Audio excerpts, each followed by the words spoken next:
नमस्कार बहनों और भाइयों, मेरा नाम डॉक्टर प्रियरंजन त्रिवेदी है। मैं दिल्ली से बोल रहा हूँ और आपसे रोज़ बातें करता हूँ यह बताने के लिए कि उस खास दिन की क्या महत्ता है। आज 25 जनवरी है तो आज की भी महत्ता है। कल भी था, कल भी रहेगा। कल तो 26 जनवरी की बात होगी जब हम गणतंत्र दिवस भारतवर्ष का मनाने जा रहे हैं, जो 1950 से ही मनाते आ रहे हैं हम। जब भारत गणतंत्र हुआ, यानी स्वतंत्रता प्राप्ति के 3 साल बाद हम स्वतंत्र हुए थे 1947 में। अब रही बात कि आज 25 जनवरी को क्या महत्वपूर्ण बात है जिस चलते हम मनाते हैं इस दिन को।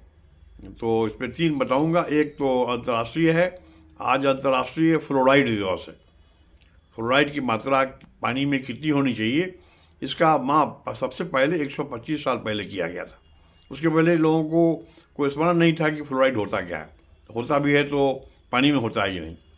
लेकिन धीरे धीरे पाया गया, वैज्ञानिकों ने देखा कि लोगों के दांत के रंग जो बदल रहे हैं, क्या बात है। जांच करते हुए पता चला कि फ्लोराइड एक कंटेंट ऐसा है जिसके कम ज़्यादा होने से भी घाटा होता है, जो दांतों पर बहुत जल्दी असर पड़ता है, स्वास्थ्य पर भी प्रतिकूल असर पड़ता है। उसके बाद शोध हुआ और फिर अब हर जगह आप देखते हैं, हम लोगों ने कई जो पर्यावरण पाठ्यक्रम हमारा है उसमें कम से कम 2000 से भी ज़्यादा विद्यार्थियों ने अभी तक पिछले 45 वर्षों में शोध किया है कि किसी खास क्षेत्र में फ्लोराइड की मात्रा क्या है और क्या प्रतिशत है पानी में, और उससे घाटा क्या हो रहा है। तो ये सब जांच हम लोगों ने किया है और राज्य सरकारों को हमने रिपोर्ट दिया है। उसी हिसाब से उस क्षेत्र के पानी गुणवत्ता को बदलने के लिए, शुद्ध करने के लिए बहुत सारे उपाय भी किए गए हैं।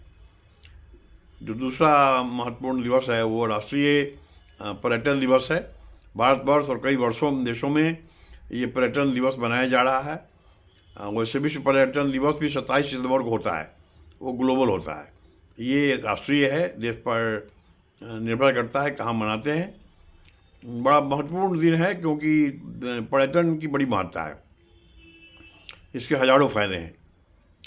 अब जैसे आपको किसी खास जगह के बारे में जानना है, चाहे पर्यटन के ख्याल से हो, पर्यावरण के ख्याल से हो, या ज्ञान के ख्याल से हो, या फिर दूसरे किसी कारण से हो, जैसे स्पोर्ट्स टूरिज़्म, तरह तरह के खेलों को देखना चाहते हैं तो उस देश में जाकर उस क्षेत्र के खेल को देखें आप, तभी होगा। ऐसे वीडियो में क्या पता चलेगा।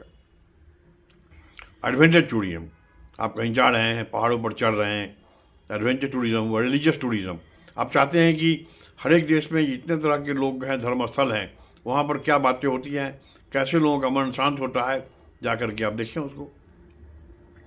मेडिकल टूरिज़्म बहुत प्रचलित है आजकल कि ऐसे देश के लोग जो बीमार हैं और उनके यहाँ जो संसाधन है कम है या बड़ा महंगा है, तो पता करते हैं कहाँ पर गुणवत्ता भी है और जहाँ पर कीमत भी कम लगती है, खर्च कम है।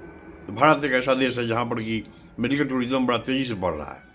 अब विदेश में 1 करोड़ लग जाएगा तो यहाँ 15 लाख में हो जाएगा। तो फिर लाइन लगी हुई है।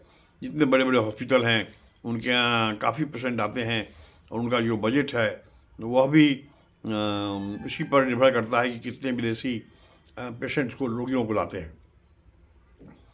तो पर्यटन दिवस हो गया। और जो तीसरा है वह है राष्ट्रीय मतदाता जागरूकता अभियान, नेशनल वोटर अवेयरनेस कैंपेन, कि मतदाताओं का हक क्या है, उनकी जवाबदारी क्या है, उनके दायित्व क्या है, उनके अधिकार क्या है। इसको हम लोग बताते हैं गांव गांव में जाकर के। हर एक जितने भी स्वयंसेवी संगठन हैं, सरकारी संगठन है, निजी संगठन, उनको जानना चाहिए। इलेक्शन कमीशन ऑफ इंडिया के दफ्तर में जाएं, उनसे कागज़ मांगें, क्या प्रचार करना है आप बताएं लोगों को। क्योंकि लोगों को, जितने मतदाता हैं, उनको जानना चाहिए कि उनके अधिकार क्या है, किस प्रकार वो अच्छे कैंडिडेट को चुनेंगे। हम ये नहीं कहेंगे कि आप किसको वोट दीजिए, उनके ऊपर निर्भर करता है। तो इन तीनों कारण से हम मनाते हैं। कल हम लोग किसी और बिंदु पर चर्चा करेंगे। धन्यवाद। जय हिंद।